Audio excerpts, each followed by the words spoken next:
So the last episode, Bruce was in the middle of some kind of weird, like, polar vortex, and I messed up and completely lost his audio from part 2 of this podcast.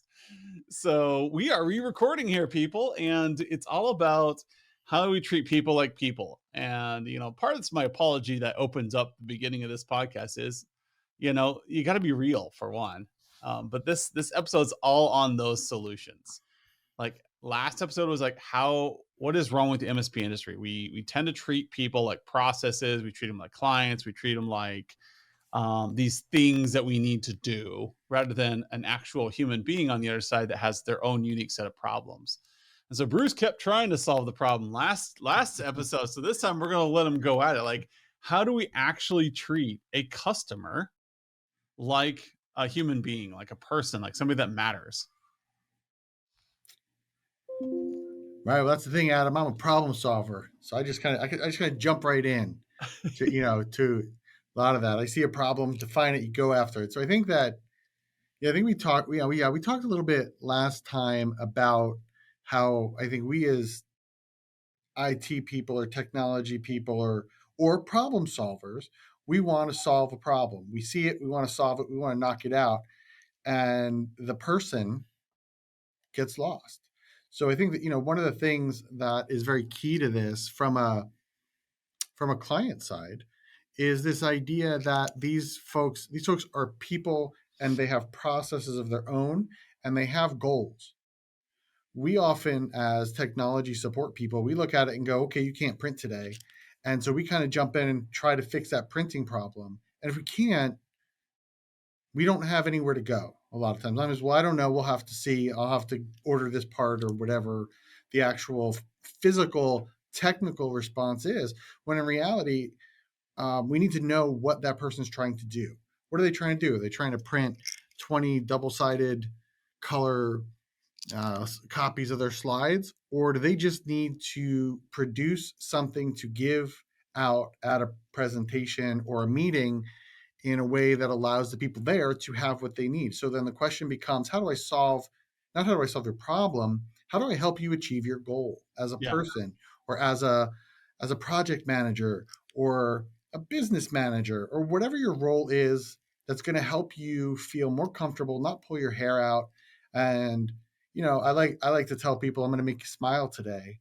So I can't always make you smile, but what I can do is not have you have heartburn today, Yeah. or not want to go home and have a drink or seven. What's You know, one thing I can do to make your life better today? well, right, and that's where we have to. That's how we have to approach it. Is what are you trying to achieve? What are you trying to do? And how can I help you do that? And to do that, as the support person, as the again project manager, as the whatever my role is in this conversation, in that role, I am the subject matter expert in the technology, and you're trying to do what you know how to do. But there's always more than one way to do that, or there's always more than one way to get to where you want to go today. And I think that from our perspective as MSPs who are so busy watching billable hours, we're so busy saying, I have 3 techs that have to accomplish this today, that we get caught up in the idea that if I spend 5 more minutes trying to do this, that's 5 minutes I can't bill someone else somewhere else Yep. to do something, instead of making our clients comfortable, making them satisfied. I don't want to say happy, because happy is such a tough word, but to make them satisfied in that I got what I need. Thank you. We'll come back to the printer when I need to come back to the printer. Whenever you get the rollers in or whatever's fine. It doesn't matter because I can solve my problem here. Yeah, and I What think I need to do. listening to you, I started giving this comparison to like nobody likes going down to the federal courthouse or the DMV or the government institution that they need. They got to do it, right? You need your driver's license renewed. You need to register your car. These are things that you need to do. And as soon as you walk in that door, you become part of the funnel. Yeah, And they're right? trying to Yes. process you and get you in and out as fast as possible. And everybody knows the frustrations where if you don't go through the process just right, your day is shot. It's funny And that this you've is used what that as an MSPs are example, doing to Adam. the MSPs are doing to their clients Like they're saying, hey, you know, we're trying. Just all I need to do is I need to be able to do my job better. And then all of a sudden, this MSP comes in with these massive processes. You've become a DMV. Like now I've You got to become a walk through the bureaucracy. line. Go ahead. You've become a bureaucracy. That's what you've become. You've become You this become the this thing you red hate. tape. You have. You have. But it's But efficient. It's efficient for you. right. And you know, if you there's an old book, 1984, The Goal, and I've mentioned it on the podcast before. It's a very old book, but it's a classic. It's a great one about it's a Socratic tale about a manufacturing plant that was really efficient on what they did, but they were losing money. And because they had lost focus on what was important, they were so good at increasing efficiency. How fast can you put this screw in? How fast can you do this thing? You know, how do we get supplies from beginning to end as fast as possible? They were really efficient, but they were hemorrhaging cash. And this book is just this, it's a Socratic tale, which means it's told as a story rather than as like a dry read. And so it's a great eye opener for anybody who's stuck in process improvement over cash flow. And this idea that you walk into your client and you've got to walk them through this process because that's how you become an OML4, um, you know, operational maturity level 4 for those of you out there, MSP, and that's the goal. You need to get to level 4 so that you can be play with the big boys, and then maybe someday you can get purchased. But then you walk into your client and you're treating them the way the DMV treats you. You're no longer a person. You are a cog in the machine, and you're going to get processed through this queue, whether it's personalized or not. You know, maybe I've got a vehicle that needs to be registered, and it's a little different because I inherited it from my grandma, and it's very personal to me. And I've got this idea I want to get these personalized license plates. You're no longer part of the process, and it kind of starts breaking the machine. And you're like, oh wait, you don't have a title for this? No, my grandma bought it in 1950, and there's where would the title be at? We have no idea. Well, now you got to go over here and here and here. Like, can't you just help me? This is a family heirloom. Can't you And just when you help me? walk into your I client, think you you're just like, said hey, it. you need Can't to you buy this just help me? PC. What? I said you just said it. Can't you just help me?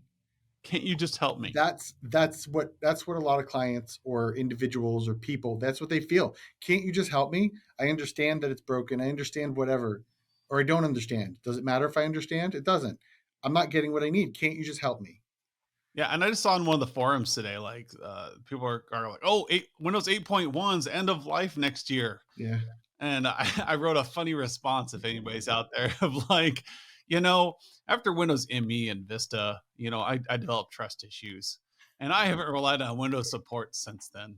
And some of the most stable machines I've ever seen in my entire life, Windows NT4, and they were running off LAN and they were pumping out millions of dollars an hour of product. Oh yeah. And anyone who's been in the IT industry long enough has seen these machines. And they're like, but you need to upgrade that. No, I ain't touching that with a 10-foot pole. You know what I've done? I've cloned that hard drive about 6 times, and they're sitting over onto the side in a static free room. So when they call me and say, this is down, it's getting moved in. I'm going to replace it with another Dell 300 XPS box beige that I've got sitting in the corner because that's millions of dollars an hour. I'm going to drive as fast as I can in my Ferrari and get over there. I think And that's you brought it. up a I really am good never going to tell them point. to upgrade that thing. Well, but you brought up a really good point about that because I mentioned to you before we got on, I've spent all morning in meetings. Well, one of my meetings was with a client where they have a particular ID card and information system conduit application that they've had now for 5 years. No upgrades have been done. Nothing's been changed. And I had to tell them, like, you have to upgrade it. And they said, why? There's nothing wrong with it. I said, well, because the vendor's not going to support it anymore and you need their support. That's the only reason, though. That is it. Because, When have you ever used the vendor support? well, for these types of systems, you do. Because there's no subject matter experts for Windows 8. No, who cares, right? I mean, how often have you ever called Microsoft for help with your desktop computer? Well, you're not going to get patches anymore. Yeah, so Okay. what, right? Who cares? But if I need to move data from one system to another system, filter it, and then put it into a third system, I need a vendor support somewhere along the way at some point. in order to keep that going. That's why I hired you. Well, that's exactly right. And that's why So we do those things, so right? MSPs in reality are saying, "Hey, we don't want you to pay us money, because the service fees will be increased if you ever need to migrate." Well, see, but I Think about think what you're so. saying, people, as an MSP. But you're touching upon something that I think is a very valid conversation that MSP community needs to have, and it ties into this idea of the bureaucracy that we're creating for ourselves. Is this idea that because profit is king, that billable hour or that billable or I have, I don't know, I'm going to make it up because I can't remember. The Office 365 licenses cost me $12, but I'm going to put them in it. I'm going to bill them out at 20 because we do those things. What you said is perfectly valid. Why do I pay you? Because you do this. Well, is that worth it for us as MSPs to mark things up and resell those things that we know we need to contact the vendor for? I see posts on forums all the time. I have Office 365. I'm doing blah blah blah blah. What do I do? And I look at them and I respond. I go, contact Microsoft. That's not a solvable problem for you. It's not. You need to contact Microsoft for that question. Yeah, That's not something unless you're lucky enough to find one person who did it. And I how many hours are you going to spend doing that as opposed to solving the it yourself. experts? Well, find the experts. I've been on the calls with Microsoft. I remember back in the day when you had to whip out a credit card and Oh yeah, I remember you that. had to pay by the hour for support. Yeah. I remember it was like 2 a.m. and I was sitting there with one of those stupid small business all-in-one servers that we all hated. Oh yeah. Um, and I didn't know what to do. I paid the credit card for the support. That's the only time in my entire career I have paid for or used Microsoft support and thought, man, my day was better because of that. And that was 2004. Yeah, well, that's about the right time. That was back at the time where you'd get certified just so you had free support Yeah. because you get X number of calls based on your certification level per year. Yeah, absolutely. But when we buy support, as opposed to using a reseller, because I know a lot of MSPs buy licensing from someone and then resell it. If we just bought it through Microsoft and funneled it through, they get support. It comes with it, and all we have to do is be authorized to tap into it. It's really not as complicated. And yet, you know what you said, I think you said it too. Did you feel good about spending your time on the phone with them? And you Yeah. know what, sometimes you do and sometimes you So don't, right? in the end, um, like that situation was a matter of the client had an issue. They called me in a panic. They had lost their Exchange database essentially. So they oh yeah. didn't know this. They had lost their Exchange. It gotten corrupted. And they had a operational issue that I solved. Now I found out it's a whole bunch of other things, such as the server had been owned. I mean, this was about the dirtiest server. It was reserving certain images out to the internet and uh, certain media content out to the internet. I mean, it was about as I mean, I just wanted to like drop a match on it, and just like burn it. But best practice would have been destroy, wipe, reinstall from scratch. But this particular client needed the data on there for very specific reasons. yeah, it And happens. so I spent the cash to get the support I needed to get the company back up and running rather than following best practices and running them through that, which back then there weren't very many best practices. But I got them up and running, cleaned them out, got them back in a good place. Microsoft helped me clean out the server, ensure that there was nothing on there. This is before rootkits were a thing, and we were pretty happy with how things turned out. It just took us like 4 or 5 days of support calls because I was moonlighting at the time. And the idea was that I solved the problem the client had rather than following the process that was Right. necessary, if that makes any sense. Well, no, but And that's exactly what we're talking that's about. You how I treated solved, it like a you human got the being. client what they needed. You didn't sit and read out of a book and said, this is what we're supposed to do. Oh, yeah. Best practices are great suggestions. That's the way I look at it. They're great suggestions. They're great jumping off points. But you have to understand your client's needs. You have to understand their goals in a way that allows you to say, you know what, these two best practices in this list just don't work for them. So Yeah. I've got to find a different way to get there. So I go through and like the other day, I I was trying to pick up my son from after school care. All right. And I've been going to this daycare for 12 years. I'm on the tail end of this, people. This is my last kid to go through an after school care program. And I went to pick him up and he wasn't in his usual spot. I'm like, okay. So I go and I walk to the other door. The other door is locked. Use my fob, can't get in that door. Walked into my other usual door, fob, locked. Can't get into that door. Walked to the third door, fob, locked. I've been dropping my kids off at this place for 12 years, remember? And so I had to walk all the way around, like basically 3 blocks to get to the front door of this giant building and say, how do I drop my son off? Like, oh, we locked all the doors. So you can only drop off here where we can see you or at the other door where we can see you. I'm like, but I'm a parent, you know? And it was like, it just wasn't intuitive. And so I was very frustrated. I'm like, what risk are you mitigating here? They were following a best practice to make sure that all doors were locked, which is great. But what if I need to drop my kid off? What if I need to pick up my kid early? And it's like it wasn't intuitive. They didn't follow through and ask parents like, "Hey, what concerns do you have about, kids drop off and pick up?" They weren't solving a problem. They were following a best practice when I dug down into it. Mhm. Now, Adam Walter is a CISSP.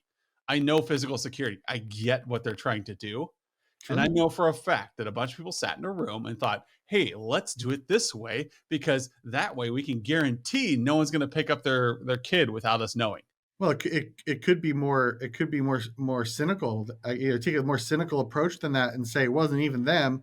It was a consultant they brought in Yep. and said, if you want insurance at this rate, here's what you're going to do. Yeah. Well, even And then, that would be a that's what they did. compliance thing, and I'd be okay with compliance. And but then again, was the extra $10 a month you're saving on insurance worth the inconvenience? So you're passing off the cost to your client. Well, So I think that's you what I touch want on a MSPs really, to think really about. good Like, point.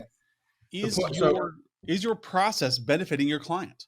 right, exactly. Is your process benefiting your client? And at some points, when you look at the processes or you look at the solutions or the best practices or any of those things that as an expert in the field, whether it's physical security, digital security, both security, all the security, whatever, it doesn't matter. If you look at that and say, these are the things we need to do, you also have to look at it and say, now, what can we do to mitigate the pain and the discomfort or the inconvenience for the people who have to now deal with these policies, like I can only go in 2 doors, or I have MFA every time I sign in, or what are the things you can do to create less friction for everyone. And that comes through your people.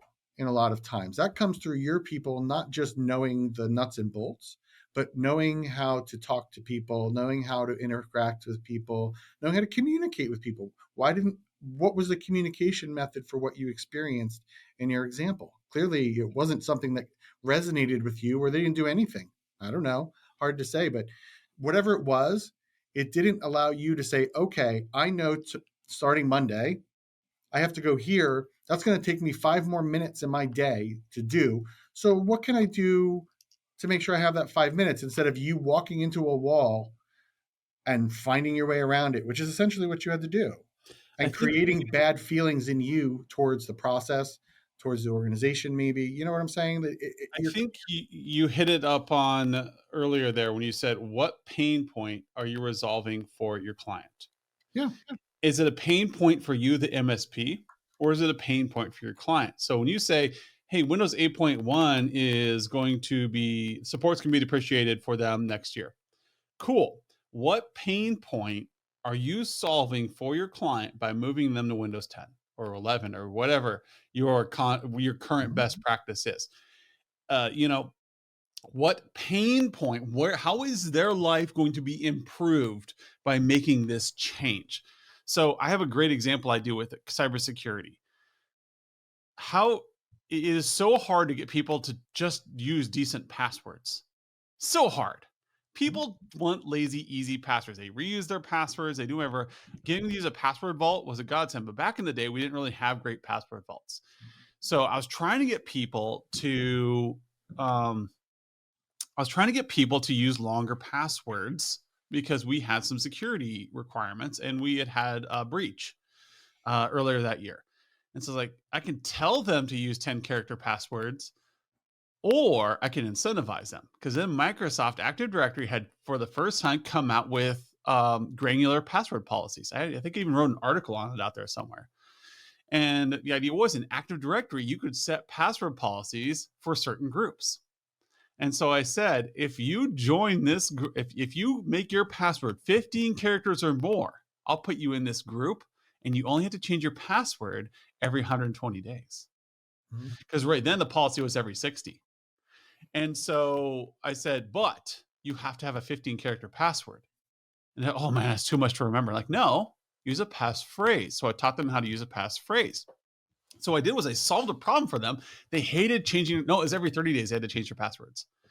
They Yeah, changed their passwords every 30 days. And they were tired of it. I said, hey, look, I'll do it to 120 days, but you have to have a passphrase instead, like a song lyric, or like make up a crazy phrase about your dog and put a period at the end or an exclamation point, put some punctuation in there. And then you only type that in every 120 days and you're good. I had a line of people who wanted to upgrade then. And I solved a pain point that resolved my issue as well and resolved a business issue. And everybody was happy. But if I had just said, hey, everybody, we're going to move your passwords to 10 characters or more, I'd have seen sticky notes everywhere. absolutely. You definitely would have. They would have been right on those monitors, right in front of them. And I increased the pain point rather than resolving one. So I think your phrase there, like, if anything you take away from these two podcasts we've done, take that away. Are you resolving a pain point for your client or yourself? And I think that's a big one that MSPs really need to reflect on. It is, and I think part of that is reflecting on why you're doing what you're doing. Why are you involved with this marketplace? Why are you an MSP? Why are you working in these areas? If profit is your goal, if process is your goal, then I'm not sure what we're saying is going to resonate a really great deal, because in short term, when you look at it in an Excel spreadsheet, these types of processes and thinking thought processes, they cost you a little bit more money because they cost you a little bit more time and effort. But long term, you're going to get the clients you want, not the clients you need. You're going And to get you're more relaxed. yeah, yes, absolutely. You're going to be in a position where you're not running in circles trying to make a dollar. You're going to be able to sit back, plan your own business plan, your own process that allows you to deliver really great service to the right clients and not chase revenue Yeah. because you need to meet some quota this month. Imagine if you could have the right clients that you enjoy going to every day, Exactly. where your work was meaningful. And Right. that's how you do it. If you resolve pain points, I mean, think about your best clients. Everyone listening to this podcast, whether you're an MSP or a non MSP, think about your best clients and your favorite people to interact with. Why are they that way? Because you have a relationship with them. You are relational. You've done things for them and they have done things for you, and you have this great relationship. And you think about your worst clients, you're just going in there and they're not listening to you and you're not listening to them. And so if you follow Bruce's advice and you solve key problems for them and become relational with them, your portfolio over time will start aligning with who you are. And you're going to have one heck of a portfolio. And these people will never leave you either because they trust you. You're part of their family. You're part of their business. And they're not going to be looking at you as margin. They're going to be looking at you as a value add to their company. But that's all through having that better relationship, through solving problems together rather than forcing each other through processes. Because if you force them through a process, they're going to force you through a process. If you relate to them, they're going to relate to you. And that's how you treat your clients as humans. Anything Right. else And to add, that's Bruce? that's what you want to do. You got to treat them as humans so you can build the relationships long term. Like you said, they'll never leave you because you're valued to them, not just something they have to have. And so many clients out there are just like, oh, look at how much I spend on IT every month. This is ridiculous. You Should got be to instead it should be get like, oh man, they don't even look at that bottom number. They just look at like, I love having Bruce around. Every time he right. walks in Yeah, the door, my day gets a little better. day gets a little better because you know what's going to happen today. We're going to be better at the end of it. He's going to solve some pain points for me, and we're going to feel great. Thank you, That's Bruce, right. for coming on. This has been great. Even though we had to redo this session, I think it was fantastic. I think this was better than the last one we recorded, and I hope to have you on again someday. Yeah, sounds great, Adam. Thanks for having me. I appreciate it, and I look forward to more great chats. All right, thank you.